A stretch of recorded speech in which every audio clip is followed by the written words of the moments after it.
নমস্কার বন্ধুরা, আমি ইন্দ্রাণী আবার চলে এসেছি তোমাদের সকলের কাছে একটি নতুন গল্প নিয়ে।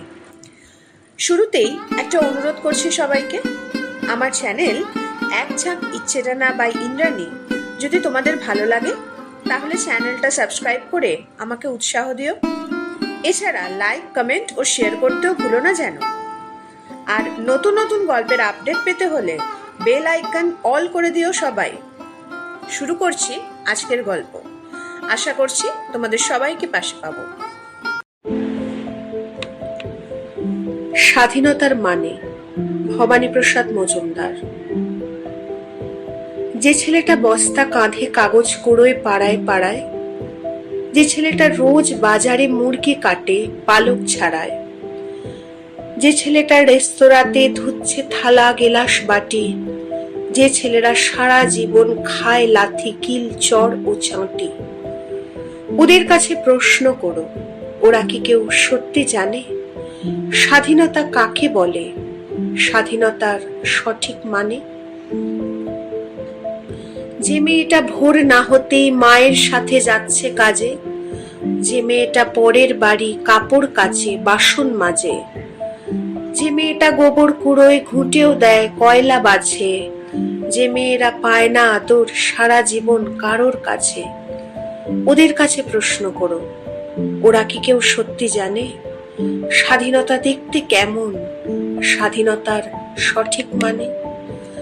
যে ছেলেরা রাস্তাঘাটে করছে পালিশ পরের জুতো, যে ছেলেরা ট্রেনের হকার খাচ্ছে রোজই লোকের গুঁতো, লজেন্স খাওয়ার বয়স যাদের করছে তারাই লজেন্স ফেরি, যাদের বুকে সূর্য ওঠার গোলাপ ফোটার অনেক দেরি, ওদের কাছে প্রশ্ন করো, ওরা কি কেউ সত্যি জানে স্বাধীনতা জিনিসটা কি, স্বাধীনতার সঠিক মানে? স্বাধীনতার মানে বোঝে নীল আকাশের বন্ধু পাখি, স্বাধীনতার মানে বুঝেই চাঁদ তারাদের পড়ায় রাখি, স্বাধীনতার মানে বোঝে পাহাড় সাগর ঝর্ণা নদী, স্বাধীনতার মানে বুঝেই বইছে বাতাস নিরবধি, স্বাধীনতার সঠিক মানে কজন স্বজন সত্যি জানে, স্বাধীনতার সংজ্ঞা খুঁজে শেকল ছেঁড়া পাখির গানে।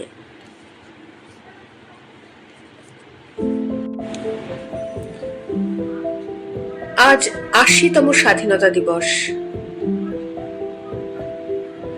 এই স্বাধীনতা দিবসেই অনেক মানুষ নিজেদের আত্মবলিদানের মাধ্যমে আমাদের আজকের এই দিনটি দেখতে সাহায্য করেছেন। আমরা গণতান্ত্রিক দেশে বসবাস করি। সেই গণতান্ত্রিক ভারতবর্ষের প্রকৃত রূপ আজ আবার এই স্বাধীনতা দিবসে খুঁজে দেখি। আজ যে গল্পটি পড়তে চলেছি সেই গল্পটি লিখেছেন প্রখ্যাত লেখিকা সুচিত্রা ভট্টাচার্য। গল্পের নাম গণতন্ত্রের সেপাই। বাসটা ছাড়ার পর ভালো করে লক্ষ্য করলাম লোকটাকে। ছ্যা ছ্যা, কি চেহারা! শুকনো পানি ফলের মতো মুখ, হনু দুটো ঠেলে উঠেছে, একেবারে চামড়া সার কঙ্কাল। হাইটে বাকি এইটুকুনি, খড়বুড়ে, মেরে কেটে ৫-১, ছাতিও ২৮ হবে কিনা সন্দেহ। লিকলিক করছে হাত পা, খাঁকি উঠতেই লথপথ করছে গায়ে, যেন জোব্বা আলখাল্লা চড়িয়েছে। হা কপাল, এই একটা পুলিশ! এ নাকি আমাদের বুথ পাহারা দেবে। বয়সেরও তো গাছপাথর নেই মনে হচ্ছে। মাথায় টুপি থাকার কল্যাণে চুল আছে কি নেই বোঝা দেয়, তবে নিশ্চিন্তে আন্দাজ করা যায় ঢাকনা খুললে ২-১ গাছে কাশফুল ছাড়া কিচ্ছু মিলবে না। এখনো কি রিটায়ার করার সময় হয়নি? মুখ থেকে বেরিয়ে গেল, দেখেছেন রমেশ বাবু কেমন একটা বুড়ো হাবড়াকে আমাদের সঙ্গে জুড়ে দিয়েছে। রমেশ মান্না ভূমি রাজস্ব দপ্তরে আপার ডিভিশন ক্লার্ক, আপাতত আমার বুথের ফার্স্ট পোলিং অফিসার। মধ্যবয়সী, পাকাপোক্ত গোছানো মানুষ। বাসে উঠেই ব্যালট বক্স দুটোকে পায়ের কাছে নিখুঁত সেট করে ফেলেছে। একটু আগেও টিফিন বাক্স খুলে ছানা খাচ্ছিল। এখন কোলে কিডস ব্যাগ আঁকড়ে ঢুলছে মৃদু মৃদু। পটাং করে চোখ খুলল রমেশ। কিছু বললেন? ওই যে ওই পুলিশটাকে দেখুন, ঘাটের মোড়া। ওটাকে আমাদের সঙ্গে ট্যাগ করার কোনো মানে হয়? কি আর করা? রমেশ ছোট্ট হাই তুলল। যার আগে যা পড়েছে। লোকটা এখনো চাকরি করছে কি করে? বয়স তো মিনিমাম 70 হবে। রমেশ মুচকি হাসলো। আপনি যেন কতদিন চাকরিতে ঢুকেছেন? 6th March running. এই 31শে মার্চ 6 মাস পূর্ণ হবে। অর্থাৎ সবে কলির ভোর। দিন যাক, সরকারি অফিসে অনেক রকম স্যাম্পল দেখতে পাবেন। রমেশ সামান্য গলা নামাল। এই যে আপনার 3rd পোলিং, নিরাপদ বাড়ুই, ওর বয়স আপনার কত মনে হয়? 57-58? নিরাপদর এখনো 9 বছর চাকরি আছে। কি বুঝলেন? বয়স ভাঁড়িয়েছে বলছেন? ভাঁড়ানো কি বলছেন? বলুন পুকুর চুরি। এদের বয়সের কোনো হিসেবই নেই। গভর্নমেন্টের গ্রুপ ডি আর পুলিশের কনস্টেবল, এরা যে একসময় কি সার্টিফিকেট দেখিয়ে চাকরিতে ঢুকেছিল। কিন্তু এই তালপাতার সেপাই আমাদের কি কমে লাগবে? ঝামেলা হলে ম্যানেজ করতে পারবে ও? তবু তো বন্দুকধারী, সঙ্গে একটা রাইফেল থাকা মানেই বল ভরসা। হ্যাঁ, বন্দুক কাঁধে তোলার ক্ষমতা আছে লোকটার। ধরে রাখতে গিয়ে শিরদাঁড়া বেঁকে গেছে। ব্যাটাকে ফলস রাইফেল দেয়নি তো পাবলিককে চমকানোর জন্য? বাসের অনেকেই বোধহয় আমার মতোই ভাবছে। আরো 4-4টে পোলিং পার্টি রয়েছে বাসে। তারাও রীতিমতো কৌতুক ভরা চোখে দেখছে লোকটাকে। বাসের একেবারে পিছনের সিটে বসেছে পুলিশটা। দুপাশে 4-5টা কচি কচি হোমগার্ড। সদ্য গোফ গজানো ছেলেগুলো মহা ফক্কর, রগর শুরু করেছে লোকটাকে নিয়ে। কি দাদু, দিদিমা প্রাণে ধরে ছাড়লো আপনাকে?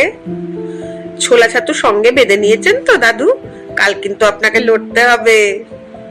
কিচ্ছু লড়তে হবে না, শুধু পালোয়ান দাদু একবার হাতের গুলিটা ফোলাবে, তাতেই সব। ঠাট্টা বিদ্রুপ শুনেও লোকটা নির্বিকার, যেন কানে শুনতেই পাচ্ছে না। হঠাৎই পাশের হোমগার্ড ছেলেটা বন্দুকটা নিয়ে টানাটানি শুরু করেছে খেলার ছলে। ঝটকা মেরে বন্দুক টেনে নিল লোকটা। খেপেও গেছে হঠাৎ। খোনা খোনা গলায় কি যেন বলল। শুনে হেসে গড়াগড়ি খাচ্ছে হোমগার্ড ছেলেগুলো।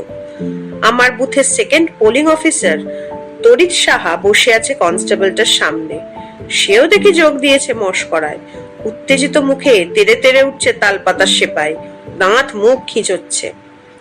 লোকটার বিটকেল মুখভঙ্গি দেখে অজান্তে আমার মুখেও বুঝে হাসি ফুটে উঠেছিল। রমেশ পাশ থেকে বলল, এতক্ষণে মনে হচ্ছে টেনশন কাটছে। ভেতরে একটা চোরা অস্বস্তি তো আছেই কদিন ধরে। জীবনে প্রথম ইলেকশন ডিউটি বলে কথা। লট বহর নিয়ে বাসে ওঠার পর থেকে অস্বচ্ছন্দ ভাব বেড়েছে বই কমেনি। হৃৎপিণ্ডে একটা চোরা ধুকপুকনি টের পাচ্ছি সর্বক্ষণ। তবে আমি একজন অফিসার র্যাঙ্কের লোক, হতে পারি চুনোপুটি, তাও তো অফিসার। একজন গ্রুপ ডি স্টাফের সামনে আমার নার্ভাসনেসটা প্রকাশ হয়ে পড়লে চলবে কেন? তাচ্ছিল্যে সুরে বলল, ধুতু, টেনশন আবার কিসের? গভর্নমেন্টের কাজ, যাব, করব, চলে আসব। এই তো চাই। খামোকা ঘাবড়ানো না আছেটা কি? এ তো এখন প্রায় রুটিন জব, তাই না? বছর বছরই হচ্ছে।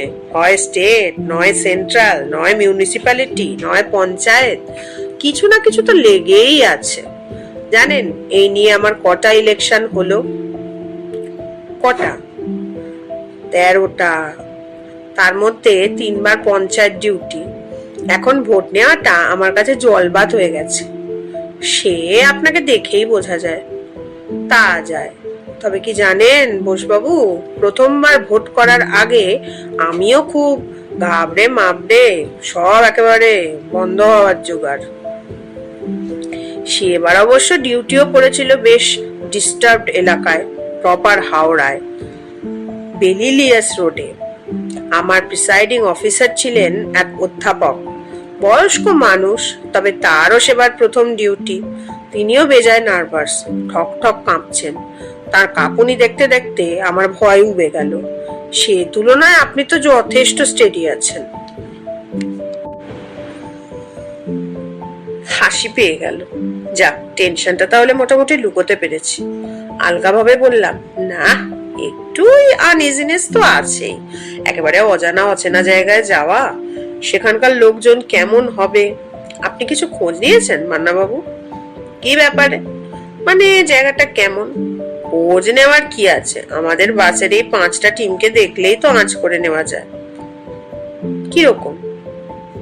বাকি 4টে বুথের জন্য 2জন করে আর্মড পুলিশ, কিন্তু আমাদের জন্য সবে ধন নীলমণি ওই একটি, তাও আবার ওরকম ঝিরকুটিয়া।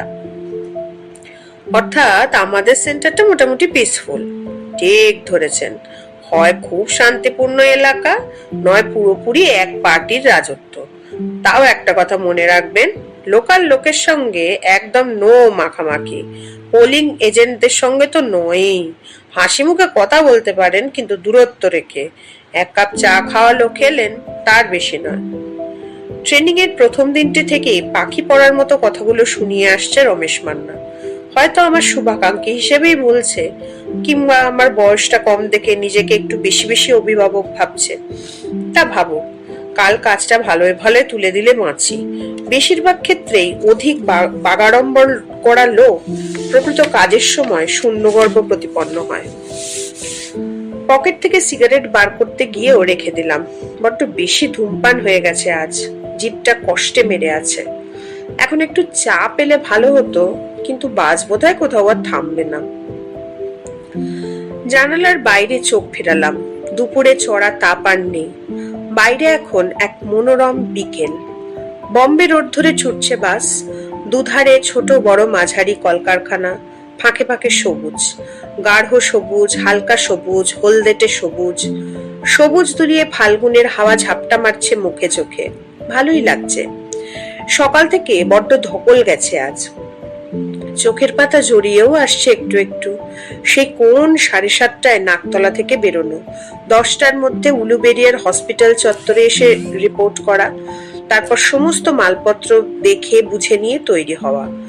নির্বাচনী বস্তায় কত রকম মাল যে থাকে, ছুঁচ, গুনছুঁচ, সুতো, ব্লেড, সুতলি দড়ি, নারকেল দড়ি, কালি, stamp pad, rubber stamp, hurricane, তারা তারা কাগজ, কাপড়, পেরেক, গালা, ফর্ম, খাম, ভোটার লিস্ট, ব্যালট পেপারের প্যাকেট। 843 জন ভোটারের জন্য 850 ব্যালট পেপার দিয়েছে। প্রত্যেকটি নম্বর দেখে নিতে হলো। অবশ্য রমেশ মান্না কাজে তখন সাহায্য করেছে খুব। অন্তত কি কি জিনিস মেলানোর দরকার নেই সেটা বাতলে দিয়েছে। তড়িৎ সাহা ছোকরাটি তো মহা ধরিবাজ। শ্যামপুর ব্লক অফিসের রেকর্ড কিপার, চোখে মুখে কথা বলে, কিন্তু কাজের বেলা ঢন ঢন ফুরুত ফুরুত উড়ে পালায়। আর নিরাপদ তো আর এক চিজ, অতি নিরীহ, অতি সুবোধ, কিন্তু কোনো কথাই তার মগজে ঢোকে না। শুধু বিড়ি খায় আর ফেল ফেল তাকিয়ে থাকে।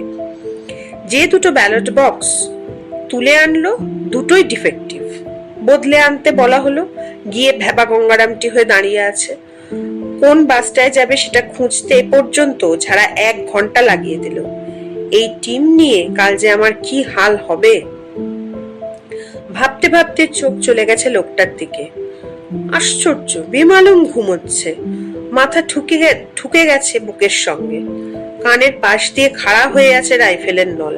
বিশ্রী ভাবে লালা গড়াচ্ছে কষবে। ছি! লোকটার সঙ্গে ভালো করে আলাপ হলো রাত্রিবেলায়। বুথে পৌঁছনের পর থেকে সেভাবে ফুরসত পাইনি। একে তো পৌঁছেছি সন্ধ্যের পর, তাই জায়গাটা একেবারে গাঁ গাঁ। বুথটাও বেজায় লড়ঝড়ে এক প্রাইমারি স্কুলে। কোনো ক্রমে চারদিকে দেওয়াল খাড়া আছে, এই যা। মোটামুটি নিজেদের স্থাপন করতেই ঘন্টা 2 লেগে গেল। কোথায় কালকে ব্যালট বক্স রাখার জায়গা করা হবে, রাত্রে আমরা গড়াবো কোথায়, জিনিসগুলো এখন কিভাবে রাখলে ভালো হয়, তারপর জল, বাথরুম, পায়খানার ব্যবস্থা, রাতের খাবার ব্যবস্থা করা, এবং আলোর জোগাড় হলো একটু বাঁকা পথে, সরাসরি ইলেকট্রিক লাইন থেকে হুক করে। গণতন্ত্রের সেবায় এসেছি আমরা, এইটুকুনি বেআইনি কাজ তো ধর্তব্যের মধ্যেই পড়ে না। প্রতিটি বুথের জন্য একজন করে সাইকেল মেসেঞ্জার ঠিক করা আছে। বেকার যুবকটি দুদিনের চাকরি পেয়ে বেজায় গদগদ, বাধ্য দাসের মতো হুকুম তামিল করে চলেছে। রমেশ মান্নার ফরমাস মতো কোন এক ডেকোরেটরের দোকান থেকে স্ট্যান্ড ফ্যানও জোগাড় করে আনলো। বেঞ্চি সাজিয়ে ফ্যান চালিয়ে ঘুমানোর তোফা আয়োজন, আর কি চাই। স্থানীয় মাতব্বররা এসে আগেই দেখা করে গেছে। পার্টির লোক, এমনি প্রভাবশালী লোক, প্রত্যেকেরই এক কথা, অনন্ত খোলার মতো শান্তিপ্রিয় গ্রাম গোটা হাওড়া জেলায় আর দুটো নেই। শুনে খানিকটা ভরসা পাওয়া গেল। তবে রমেশ মান্না কানের কাছে পিন পিন করে চলেছে, পরের মুখে ঝাল খাবেন না বসবাবু, ফলেন ও পরিচয়তে। সেবার আমার ভাটোরায় ইলেকশন ডিউটি পড়ছিল, শুনেছিলাম দেউলিগাছি মৌজার মতো শান্ত জায়গা নাকি ভারতে নেই। অথচ ভোটের দিন লঙ্কা কাণ্ড হয়ে গেল। কাল দিনের আলো ফুটতে দিন, যা বোঝার সরেজমিনে বুঝে নেব। তার রমেশ মান্না যতই কুকাক, মনে মনে একটু স্বস্তি নিয়েই কাজে বসলাম। তড়িৎ আর নিরাপদ দুখানা টেবিলের চট ঘিরে ব্যালট পেপারে ছাপ মারার জায়গা গড়ে ফেলেছে। হ্যারিকেনের জন্য তেল এনে দিয়েছিল সাইকেল মেসেঞ্জার। চট ঘেরা জায়গা দুটোতে কাল আলো দিতে হবে। বাড়িয়ে কমিয়ে দুটো হ্যারিকেনই পরীক্ষা করে নিল রমেশ। হোমগার্ড ছেলে দুটিও বসে নেই। অতিরিক্ত বেঞ্চি, হাই বেঞ্চি বার করে দিয়েছে সামনের মাঠে, ঘরটরগুলো সাফ সুতরো করছে। হাজার ঘন্টা ফর্ম ভরতে হবে কাল, শৈশাবতগুলো সেরে রেখেছি। নৈশাহার এসে গেল। মেনু মন্দ নয়, ভাত, ডাল, ঝিরিঝিরি আলু ভাজা, চিকেন। খেতে খেতে হালকা ভাবে মার কথা মনে পড়লো।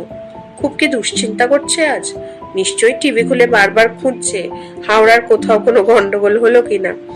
বলেছিল পারলে একবার রাতে ফোন করিস। এই অজগায় কোথায় ফোন খুঁজবো।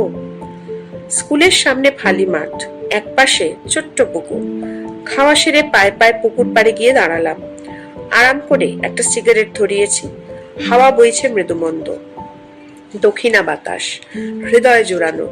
মনে মনে ভাবছি কাল কতক্ষণে দায় উদ্ধার করে বাড়ি পালাবো। সিগারেট শেষ করে ফিরছি, ঘরে ঢুকতে গিয়েও দাঁড়িয়ে গেলাম। দাওয়ার কোণে কে ওভাবে কোলকুজো হয়ে বসে? বুড়ো পুলিশটা না? উর্দি টুর্দি টুপি ছেড়ে লুঙ্গি পরে নিয়েছে, খালি গা। একে এখন সুদূর কল্পনাতেও আরক্ষিক ভাবা কঠিন। কি মনে হলো, পায়ে পায়ে কাছে গেলাম। কি করছেন এখানে বসে? ধর্মর করে উঠে দাঁড়ালো লোকটা।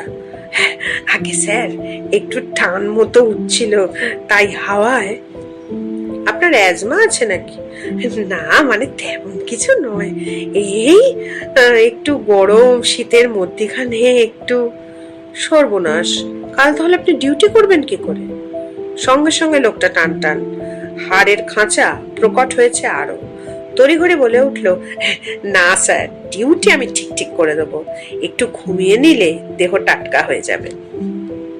দেখবেন ডোবাবেন না। সিগারেট ধরালাম আর একটা। আলগাভাবে জিজ্ঞেস করলাম, চাকরি আর কতদিন আছে আপনার? চাকরি তো নেই স্যার, আমি তো রিটায়ার করে গেছি। সে কি? আমি রীতিমতো চমকিত। তাহলে ডিউটিতে এলেন কি করে? ভোটের জন্য কল দিল স্যার, পুলিশ কম পড়েছিল। এরকম আবার হয় নাকি? হয় স্যার, আমি তো আগের ইলেকশনেও ডিউটি করেছি, তবে এমনি এমনি ডাকে না স্যার, নিজেকেও একটু তদবির করতে হয়। স্ট্রেঞ্জ। কতদিন হলো রিটায়ার করেছেন? আগে 5.5 বছর, অর্থাৎ হিসেব অনুযায়ী লোকটার বয়স 65-66। উফ, এখানেও জল মেশানো আছে, 70-এর কম হতেই পারে না। আমার ক্ষণিক নীরবতায় লোকটা যেন আশঙ্কিত হয়েছে সামান্য। গলা ঝেড়ে বলল, শরীর স্বাস্থ্য কিন্তু আমার এমনি ভালো আছে স্যার, হাঁপটাও আগে তেমন ছিল না। 12 ম্যালেরিয়া হওয়ার পর দেহ একটু কাহিল হয়েছে, এই যা। তা এই শরীরে তদবির করে ডিউটি নেওয়ার কি দরকার ছিল? পেনশন পাচ্ছেন না? তা পাচ্ছি। তাহলে রিটায়ার করেছেন, কোথায় ঘরে শুয়ে বসে কাটাবেন, নাতি নাতনির সঙ্গে খেলবেন, ধর্মকর্ম করবেন তা না। বাই দ্য বাই, আপনার নামটা কিন্তু জানা হয়নি এখনো। আমার নাম স্যার সুখদেব, সুখদেব ব্রহ্মচারী। বেড়ে নাম তো। শুধু সুখদেব নয়, আবার ব্রহ্মচারীও। হাসি চেপে জিজ্ঞেস করলাম, বাড়ি কোথায়? রসুলি, বাগনান থেকে 14 কিলোমিটার। তা ব্রহ্মচারী মশাই ছেলে মেয়ে কটি? আজ্ঞে 7, 6 মেয়ে 1 ছেলে। বলেন কি? হ্যাঁ, আমি প্রায় আটকে উঠলাম। মুখ দিয়ে বেরিয়ে যাচ্ছিল, সরকারি চাকুরি হয়ে 1.25 ঘন্টা বাল বাচ্চা পয়দা করেছেন, আপনাকে তো পুলিশে দেওয়া উচিত। কথাটা হাস্যকর শোনাবে বলে কোনো ক্রমে সামনে নিয়ে বললাম, এতগুলো? মা ষষ্ঠীর কৃপা স্যার। তিনি শুধু পরপর মেয়েই দিয়ে যাচ্ছিলেন, বংশ রক্ষা হচ্ছিল না। শেষে ছেলে দিলেন সেই 8 নম্বরে গিয়ে। মাঝে একটি মেয়ে তো আতুরেই। ঘর থেকে বিজলি বাতির চিলতে আলো এসে পড়েছে সুখদেবের মুখে। সেই মুখ পলকের জন্য মলিন, যেন আবার পলকেই উজ্জ্বল। ছেলের আমার খুব মাথা হয়েছে স্যার। 8ম গর্ভের সন্তান তো, প্রতিবার ক্লাসে ফার্স্ট হয়। এবছর তো 9-এ উঠেছে। আহা, শ্রীকৃষ্ণের গৌরবে গর্বিত পিতা বসুদেব যেন। বললাম, বাহ, তা মেয়েদের লেখাপড়া শিখিয়েছেন? বড় 3টে স্কুল পাশ করেছিল, বাকি 3টাকে আর অদ্দূরে টানতে পারলাম না। কেন? মাথা ছিল না স্যার। সে চিরন্তন বাহানা। গলা ভারী করে বললাম, মাথা ছিল না নাকি পড়ালেন না? পড়িয়েই কি সুসারটা হবে স্যার? আয় তো আর হবে না, শুধুই ব্যয়। মেয়েদের বিয়ে দিতে দিতে তো সর্বস্ব গেল। এখনো দুটো বাকি রয়ে গেছে। কিভাবে যে কি হবে? রিটায়ার করে যে কটা টাকা পেলাম, সে যাওয়া শানোকে পার করতেই বড় চাপে আছি স্যার। বলে কি লোকটা? রিটায়ারমেন্টের টাকাটুকুই শুধু সম্বল ছিল? সারা জীবন পুলিশে চাকরি করেও বেটা 2 পয়সা কামায়নি? ধর্মপুত্র যুধিষ্ঠির ছিল নাকি? সুখদেব বুঝি মনের কথাটা ধরে ফেলেছে। কেশ বিরল মস্তকে হাত বুলাতে বুলাতে বলল, মিথ্যে বলবো না স্যার, চাকরিতে উপরে ছিল কিছু, তাতেই মেয়েগুলো তাও পার হয়েছে। একটু আধটু জমিও কিনতে পেরেছি, এই বিঘে 2 মতো। কিন্তু কপালের লিখন কে খণ্ডাবে স্যার? গেলবারের আগের বার বন্যা হলো খুব, রূপনারায়ণে। পুরো জমি বালিতে ভরে গেল। পলি নয় স্যার, বালি, মোটা দানার বালি। কোত্থেকে এলো কি জানে? কপিটা, মূলোটা, বেগুনটা হতো, ধানও উঠতো একবার। 2 সন কোনো চাষ নেই। 5-5টা পেট চালাতে গিয়ে এখন পাগল হওয়ার জোগাড়। চালটা এবছর ছাইবো ভেবেছিলাম, দেখি এই ডিউটির টাকায় কতদূর হয়। বেচারা, যেন পুলিশ নয়, যেন সংসারের ভারে নুব্জ এক গরিব বৃদ্ধ। দীর্ঘশ্বাস ফেলছে। সুখদেব মৃদুস্বরে বলল, স্যার, একটা আর্জি রাখবো? কি? না বলতে পারবেন না স্যার। বলুন তো আগে শুনি। সুখদেব ইতিউতি চাইল। বোলিং পার্টির বাকি সবাই ঘরে এখন গজল্লা চালাচ্ছে জোর। এখান থেকেও গলা পাওয়া যাচ্ছে, বিশেষ করে ওই তড়িৎ সাহার। ওদের কানে আমাদের বাক্যালাপ যাওয়ার কোনো সম্ভাবনা নেই। তবু সুখদেবের গলা অস্বাভাবিক নেমে গেল। কাইন্ডলি হ্যারিকেন 2টো আমায় দেবেন স্যার। কোন হ্যারিকেন? বুথের। সুখদেব হাত কচলাচ্ছে। আমার পরিবার স্যার পই পই করে হ্যারিকেন 2খানা নিয়ে যেতে বলেছে। কিন্তু ও তো ইলেকশনের মাল, ফেরত দিতে হবে। ওরকম বলে আপনি বলে দেবেন ড্যামেজ। সুখদেবের মুখে একটা ধূর্ত হাসি ফুটেই মিলিয়ে গেল। ওরা স্যার খুশি হবে। বছর বছর ইলেকশন, বছর বছর হ্যারিকেন কেনা। ওদেরই তো পোয়া 12 স্যার। 2টো পয়সা আসা যাওয়া করে। এই ভোট মহাযজ্ঞে কতজনের যে কতভাবে বরাত খোলে। হয়তো লণ্ঠনের অর্ডার ধরি কোনো সাপ্লায়ার লাল হয়ে গেল, তার থেকে গুণগাড়া কমিশন এলেও। বাঁকা হেসে বললাম, আচ্ছা আচ্ছা, সে দেখা যাবে। আপনি কিন্তু কথা দিলেন স্যার। সুখদেবের গলা আবার খাদে, প্রায় ফিসফিস করে বলল, নিরাপদ 12ই হ্যারিকেন 2টো টার্গেট করেছে স্যার। ফার্স্ট পোলিংকে বলছিল, আমি সকর্ণে শুনেছি। তো আপনি আগে থাকতে কাউকে কিছু বলবেন না স্যার, জানলে হয়তো চিমনি ভেঙে রেখে দেবে। কেন ভাঙবে? কেন? নিজে পেল না তাই। গতবার প্রিসাইডিং অফিসার আমাকেই দিয়েছিলেন বলে 3rd পোলিং কাঁচ ফাটিয়ে রেখেছিল। তাই নাকি? হ্যাঁ স্যার। সুখদেবের গলায় কাকুতি। আমার কথাটা ভুলবেন না স্যার, আমার পরিবার কিন্তু হ্যারিকেন 2টোর জন্য অপেক্ষা করে আছে। গম্ভীর হতে গিয়েও হেসে ফেললাম। ইলেকশনের দিন কত মানুষ যে কত কিছুর অপেক্ষায় থাকে। অনন্তকোলা সত্যিই শান্তিপূর্ণ জায়গা। সকাল 7টায় ভোট শুরু হয়েছিল, 12টার মধ্যে প্রায় 500 ভোট পড়ে গেল। নারী পুরুষ আসছে ঝাঁকে ঝাঁকে, তবে মোটামুটি সুশৃঙ্খল ভাবে। বাইরে হোমগার্ড দুটোর প্রায় কিছুই করার নেই, তারা অলস মেজাজে লাঠি হাতে ঘুরছে মাঠটায়। সুখদেব দিব্যি নিশ্চিন্ত, বন্দুকখানা দেয়ালে দাঁড় করিয়ে রেখে পায়চারি করছে। ঘরের ভেতরেও বেশ মাখো মাখো পরিবেশ। এখানে লোকসভার প্রার্থী আছে 3 জন। পার্টির পোলিং এজেন্টরা নিজেদের মধ্যে গল্পগাছা করছে। আমাদের বেশ কয়েকবার চাও খাওয়ালো। 1:45 নাগাদ বুথ প্রায় ফাঁকা। 2-5 মিনিট অন্তর অন্তর 1-8 ভোটার আসছে, ভোট দিয়ে চলে যাচ্ছে। চাপ নেই দেখে রমেশ আর তরিত খেতে চলে গেল পাশেই একটা দোকানে। আমারও মানসিক জড়তা সম্পূর্ণ কেটে গেছে, নিজেই সামলাচ্ছি ওদের কাজ। ওরা ফিরলে আমিও টুক করে ভোজনটা সেরে আসবো। ঠিক সেই সময় বাইরে একটি চেঁচামেচির আওয়াজ। দেখ না দেখ জনার্দন লোক 1 বছর 20 ছেলেকে হিঁচড়তে হিঁচড়তে ঘরে নিয়ে এলো। দলের একজন চড়া স্বরে বলল, এসব হচ্ছে কি? ভোট দিতে এসেছেন না ছেলে খেলা করছেন? রমেশ মান্নার শিক্ষা মতো গলা চড়িয়ে বললাম, কেন, হয়েছেটা কি? আপনারাই বা বুথের ভেতর ঢুকেছেন কোন রাইটে? Without my prior permission? Right মারাচ্ছে। আর একজন লোক চোখ লাল করে খেকিয়ে উঠল, এই যে ছেলেটা 3 বার ভোট দিয়ে গেল, দেখতে পারেননি? চোখে ঠুলি পড়েছিলেন? ঝলক দেখলাম ছেলেটাকে, সত্যি দিয়েছে নাকি টের পাইনি তো। শ্যামলা রং, বেশ ভালো মানুষ মুখ। দেখেছে কি একে আগে? মনে করতে পারছি না তো। গলার স্বর একই রকম উচ্চ গ্রামে রেখে বললাম, ওভাবে চোখ পাকিয়ে কথা বলছেন কেন? আমি প্রত্যেককে চিনে রাখবো কি করে? আপনাদের পোলিং এজেন্ট তো বসেছিল, সে কিছু বলেনি কেন? অমনি পড়াং করে লাফিয়ে উঠেছে এক পোলিং এজেন্ট। খানিক আগেও মুখে বেশ হাসি খেলছিল তার, হঠাৎই চোয়াল শক্ত। বেমালুম বলে দিল, আমি তো অনেকক্ষণ ধরে অবজেকশন দিচ্ছি, আপনারা তো কেউই শুনছেন না। কেমন যেন গুলিয়ে গেল সব। হতভম্ব বললাম, আপনি কখন বললেন? কখন প্রোটেস্ট করেছেন? করেছি তো। পাশের পোলিং এজেন্ট চুপচাপ নাটক দেখছিল এতক্ষণ। কাঁধ ঝাঁকিয়ে বলল, এ স্যার পুরো জালি কেস, নিজেদের লোককে সাজিয়ে এনেছে একটা ঝামেলা পাকানোর জন্য। শালা আমরা ঝামেলা পাকাচ্ছি? বলতে বলতে একজন আস্তিন গুটিয়ে তেড়ে গেল লোকটার দিকে। বুকের পাটা থাকে তো বাইরে আয়, থেতো করে দিচ্ছি। সঙ্গে সঙ্গে 4-5 জন আমার মুখের সামনে আঙুলের শাসাতে শুরু করেছে, এক্ষুনি একে অ্যারেস্ট করতে হবে, অ্যাট ওয়ান্স।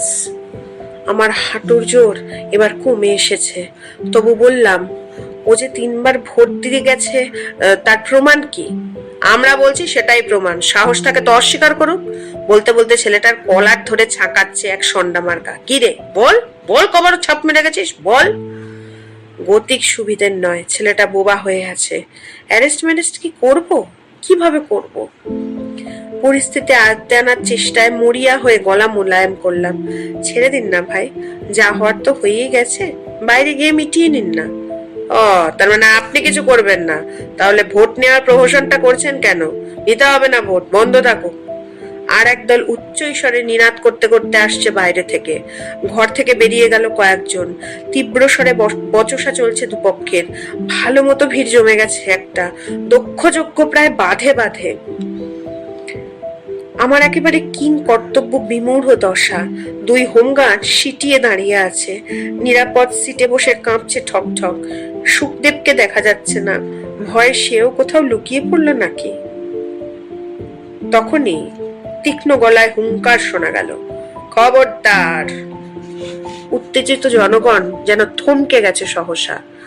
রাইফেলের ভারে কেতরে গেছে সুখদেব, কিন্তু টাট্টু ঘোড়ার মতো পা ঠুকছে মাটিতে।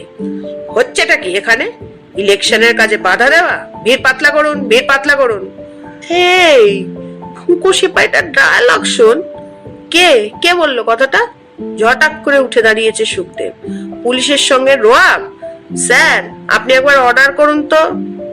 কি আদেশ দেব জানি না, কিন্তু কি আশ্চর্য, লোকগুলো সত্যি সত্যি সরতে শুরু করেছে।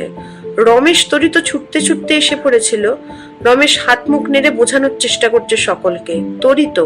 হোমগার্ড দুটো গুটি গুটি পায়ে এগিয়ে গেল, লাঠি হাতে গলা খাকারি দিচ্ছে, আওয়াজও ছাড়ছে মাঝে মাঝে। সুখদেবের গর্জন থামে না, বন্দুক উঁচিয়ে তেড়ে গেল। হাট হাট সব, যা করতে হয় বুথের থেকে 200 গজ দূরে গিয়ে যান যান। কয়েক মুহূর্তের মধ্যেই ভিড় সাফ। হট্টগোলের রেশ একটা কিছুক্ষণ রইল বটে, ক্রমশ সেটাও মিলিয়ে গেল। আবার ভোটার আসছে, ভোট চলছে। পোলিং এজেন্টদের মুখে আর হাসি নেই, যে যার কাজ করছে যন্ত্রের মতো। কাজ না থাকলে কাট কাট মুখে বসে আছে স্থির। সুখদেব দরজায় দাঁড়িয়ে, নড়ছে না। হাত খালি হতে রমেশ মান্না উঠে এলো আমার সামনে, নিচু গলায় বলল, দেখলেন তো, খুচরো ঝামেলা একটা হয়েই গেল। খিদে তেষ্টা মরে গেছে আমার, ভেতরে এখন শুধু পালাই পালাই ভাব। বেজার মুখে বললাম, একে খুচরো বলছেন? কি অ্যাগ্রেসিভ হয়ে উঠেছিল লোকগুলো। আরে দূর দূর, তেমন জাত বদমাইশ হলে কি আমরা ওদের তাড়াতে পারতাম? আমরা বলছেন কেন, বলুন সুখদেব। না বলে পারলাম না। আপনারা তো দিব্যে আমাকে একা ফেলে কেটে পড়ে গিয়েছিলেন। রমেশ যেন সামান্য আহত হলো, গোমরা মুখে বলল, ওর তো কাজে ওইসব সিচুয়েশন ফেস করা। তবু লোকটার সাহস আছে বলতে হবে। ওই বুড়ো মানুষটা একা হটিয়ে তো দিল। ও হটায়নি, ওর বন্দুক হটিয়েছে। পাবলিক ওই রাইফেলের নলটাই চেনে, কে পেছনে আছে দেখে না। যে যাই বলুন, গর্জে তো উঠেছে। ও কি আর গর্জেছে, গর্জন করেছে ওর উর্দি। তড়িৎ পাশ থেকে ফোড়ন কাটলো। খাকি উর্দের একটা আলাদা পাওয়ার আছে না। তার উপর বুড়ো এদিককার কোটাল বনেছে। রমেশ ঠোঁট বেঁকিয়ে হাসলো। রাইফেল হাতে পেলে ওর জোশ তো এখন 5 গুণ বাড়তে বাধ্য। কথা বাড়াতে আর ইচ্ছে হলো না। মহিলা ভোটারও এসে গেছে 2 জন। রমেশ তড়িৎ কাজে ব্যস্ত আবার। উঠে বাইরে এসে সিগারেট ধরালাম। শক্ত হাতে রাইফেল ধরে সুখদেব এখনো দরজায়। গুটে গুটে পাঁজরা সর্বস্ব তালপাতা সেপাইটির মধ্যে সত্যিই যেন এক বলদৃপ্ত ভাব জেগে উঠেছে। শিরদাঁড়া এখন একেবারে সোজা, টান টান। সুখদেব কি সত্যিই সাহসী, নাকি হারিয়ে যাওয়া ক্ষমতা ক্ষণিকের জন্য ফিরে পেলে মানুষ এভাবেই উদ্দীপিত হয়? সুখদেবকে চিনতে পারছিলাম না। কালকের লোকটা আর আজকের লোকটা কি এক? অন্ধকার নেমে গেছে অনেকক্ষণ। ব্যালট বাক্স বাঁধা ছাদা হয়ে রেডি হয়ে গেছি, কিন্তু আমাদের বাসের এখনো দেখা নেই। বুথের বাইরে অপেক্ষা করছে একটা ছোট্ট জনতা। আমাদের রওনা না করিয়েই তারা নড়বে না। আমরা ভোটবাবু বলে কথা। সারাদিন নিরাপদকে বিশেষ কথা বলতে দেখা যায়নি। এখন যেন সে ঈষৎ চঞ্চল। একবার হোমগার্ডদের সঙ্গে গিয়ে গুজগুজ করছে, একবার তড়িৎ সাহার সঙ্গে। বসে থাকতে থাকতে কোমর ধরে গেছে। ভাবছি আরেকবার চায়ের অর্ডার দেবো কিনা। গুটি গুটি পায়ে নিরাপদ এসে দাঁড়ালো। সামার অনেকটা ঝুঁকে প্রায় আমার কানের কানে অভিযোগ পেশ করলো, ওই সুখদেব কনস্টেবল কিন্তু খুব অন্যায্য কাজ করেছে স্যার। কেন, কি করলো? যেন কিছুই জানি না এমন ভঙ্গিতে জিজ্ঞেস করলাম। কাল 5 লিটার কেরোসিন কেনা হয়েছিল, 2 লিটারের মতো তেল বেঁচেছিল। ওই বুড়ো পুরোটা মেরে দিয়েছে। নিরাপদ গজগজ করে উঠল, তেলটুকু কি আমি পেতে পারতাম না স্যার? ও এই ব্যাপার। লন্ঠন প্রাপ্তির আশায় আশায় তেলটাও বেরিয়েছে। না, বুড়োকে যতই দেখছি মোহিত হচ্ছি। ডেকে একটু দাবড়াবো? এই মুহূর্তে সামান্য কেরোসিন তেল নিয়ে কুটকচালে ভাল লাগছে না। তাছাড়া বুড়ো আজ। বিরক্ত মুখে বললাম, যাও তো, আমি বলছি নিজের জ্বালায়। বেশি রাত হয়ে গেলে উলুবেরিয়া থেকে ট্রেন পাবো কিনা ঠিক নেই। রমেশ মান্না খানিক তফাতে বেঞ্চিতে বসে ঘড়ি দেখছে ঘন ঘন। উদ্বিগ্ন মুখে বলল, শেষ রক্ষা বোধহয় হলো না বোসবাবু। নির্ঘাত অন্য কোনো বুথে ক্যাচাল হয়েছে বলছেন। বুঝলে বাস এত দেরি করে? 4টে পোলিং পার্টি তো পাশাপাশি গ্রামের। এতক্ষণে সকলকে কুড়িয়ে বাড়িয়ে নিয়ে আসা উচিত ছিল। রমেশ আর একবার ঘড়ি দেখলো। একটা কথা কিন্তু আমি আগে থাকতে বলে রাখছি বোসবাবু, উলগাছিয়ার মোড়ে আমি নেমে যাব। আমার সঙ্গে উলুবেরিয়া অব্দি যাবেন না? কি হবে গিয়ে, জানবে আবার এতটা পথ আসা। কিন্তু মালপত্র নিয়ে আমি একা। আপনি পারবেন স্যার, ইয়াং ম্যান, এত স্মার্ট লোক। রমেশ একগাল হাসলো। কত বড় একটা ঝামেলা আপনি সামনে দিলেন। শালা অয়েল করছে, কাল থেকে সারাক্ষণ বসবাবু বসবাবু করে এখন শেষ বেলায় স্যার। কাজে অনেক সাহায্য করেছে ঠিকই, তবে নিজের ধান্দাটি ঠিক বোঝে। রাতের খাওয়াটা কন্টিজেন্সির টাকায় চালিয়ে দিল। চা খেয়েছে অন্তত 15 বার, একবারের জন্য উপর হস্ত করেনি। এখন আমায় ফেলে রেখে কাটবে, যেন গৃহসুখে কমতি না হয়। কাঁধ ঝাঁকিয়ে বললাম, যা ভালো বোঝেন। বলতে না বলতেই বাসের আবির্ভাব। গন্ডগোল তেমন হয়নি কোনো বুথেই, শুধু এক জায়গায় 1150 ভোটার ছিল। ভিড় সামলাতে প্রিসাইডিং অফিসার অসুস্থ হয়ে পড়েছিল সামান্য। ঘাবড়ে মাবড়ে বেশ কয়েকবার যাতায়াত করেছে বাথরুমে, তাই এই দেরি। জপাং জপাং বাক্স উঠে গেল, সঙ্গে সঙ্গে আমরাও। ব্যাস, এবার প্রত্যাবর্তন। সমবেত কন্যাপক্ষকে টাটা করে বরযাত্রীর বিদায়। বাসে কিচকিচ কলকল হচ্ছে খুব। এ পোলিং পার্টি ও পোলিং পার্টিতে গল্প চলছে, সঙ্গে টুকরো টাকরা চুটকি রসিকতা। রমেশ মান্নার মতো আরো কয়েকজন নেমে যাবে পথে, তারা গিয়ে কন্ডাক্টরকে সঙ্গে ভাব জমালো। শান্তিতে ঢুলছে কেউ কেউ, কেউ বা সেবন করছে দক্ষিণা বাতাস। সুখদেব এবারও বাসের পিছনের সিটে, হোমগার্ড দুজন আছে সুখদেবের পাশে। তবে তারা এখন আর বুড়োকে নিয়ে ইয়ার্কি ফাজলামি করছে না। কেরোসিন ঝাড়ুক আর যাই করুক, সুখদেবের দুপুরের মূর্তি বুঝি ওদের সমীহ আদায় করে নিয়েছে। সরু ভাঙাচোরা পিচ রাস্তা, দুধারে বাঁশবন, আম জাম কাঁঠালের জমাট অন্ধকার, পুকুর ডোবা ধান ক্ষেত। বাস চলছে টিকুর টিকুর, ঝাঁকাতে ঝাঁকাতে। আকাশে চাঁদ উঠেছে, একটা অর্ধবৃত্তাকার চাঁদ, চড়াচড়ে মিহি জ্যোৎস্না। হাইওয়েতে পড়ার পর বাসের গতি মসৃণ হলো। কোমল বাতাসে লেগে এসেছিল চোখের পাতা। তড়িতের ডাকে চটকা ভাঙলো। উঠুন স্যার, এসে গেছি। চোখ রোগড়ে সোজা হলাম, কবজি উল্টে দেখে নিলাম সময় 9টা। খুব রাত হয়নি তো। নিরাপদ ব্যালট বাক্স তুলে নিয়েছে কাঁধে, বাকি মালপত্র সাপটে সুপটে নিয়ে বললাম, চলো চলো। রমেশ মান্না তো মাঝপথেই ভাগলবা, তড়িত কাউন্টারে পৌঁছে দিয়ে পলকে ভ্যানিশ। ছোট্ট লাইন দাঁড়িয়ে থাকতে থাকতেই হোমগার্ড দুটো ডিউটি কাগজে সই করিয়ে নিয়ে দাঁ। পাশে শুধু লটবাহরের জিম্মাদার হয়ে নিরাপদ, আর পিছনে পাহারাদার সুখদেব। মিনিট কয়েক যেতে না যেতে নিরাপদও ঘাট চুল করছে। আমি কি এবার যেতে পারি স্যার? যাবে, যাও। মুক্তি পেয়েও সঙ্গে সঙ্গে নড়ল না নিরাপদ। সেনদৃষ্টিতে তাকিয়ে আছে পাশে রাখা মালের বস্তাটার দিকে। কি যেন বলি বলি করেও বলল না। ছোট্ট একটা শ্বাস ফেলে চলে গেল ধীর পায়ে। হ্যারিকেন দুটোর কথা বলতে চাইছিল কি? দরকার নেই বাবা ঝুটঝামেলায়, সরকারি মাল সরকারকে জমা দেয়াই ভালো, সেটাই উচিত কাজ। কাউন্টারে বুঝিয়ে দিচ্ছি মালপত্র, বস্তাটাও দিয়ে দিলাম। খুলে মেলাচ্ছে একজন, হঠাৎ বলে উঠল, আপনার হ্যারিকেন গুলো কোথায়? আমি যেন বিদ্যুৎ স্পৃষ্ট। প্রাপ্তি চোখের ঠান্ডা লড়াই সামলাতে নিজের হাতে থলিতে ভরেছিলাম লণ্ঠন দুটো, গেল কোথায়? ঝটিতে পিছনে তাকিয়েছি। এ নির্ঘাত সুখদেবের কাজ, বেটা না বলে হাতিয়ে নিল। সুখদেবের পায়ের কাছে শতরঞ্জিতে বাঁধা বেডিং, হাতে একটা ঝোলা। আমার সঙ্গে চোখাচোখি হতেই পুরো গরু চোরের মতো হয়ে গেল মুখটা। করুণ দৃষ্টিতে তাকিয়ে আছে, কাঠি কাঠি আঙুলগুলো বুকের কাছে জড়ো করলো প্রার্থনার ভঙ্গিতে। মেজাজ খিচড়ে গেল আমার। দেব ধরিয়ে বেটাকে? কি জানি কেন মুখ দিয়ে বেরিয়ে গেল, কি যে সব রদ্দে মাল দেন, ভেঙে গেছে। কাউন্টারের লোকটা অস্ফুটে কি একটা বলল, আমল দিলাম না, বেরিয়ে আসছে। গেটের কাছে গিয়ে ঘুরে তাকালাম একবার। কৃতজ্ঞ চোখে তাকিয়ে আছে সুখদেব ব্রহ্মচারী। শীর্ণ হাত তুলে স্যালুট করলো বন্দুকধারী। আমার গা শিরশির করে উঠল। এই আমাদের গণতন্ত্রের সেপাই, আমার ভারতবর্ষ।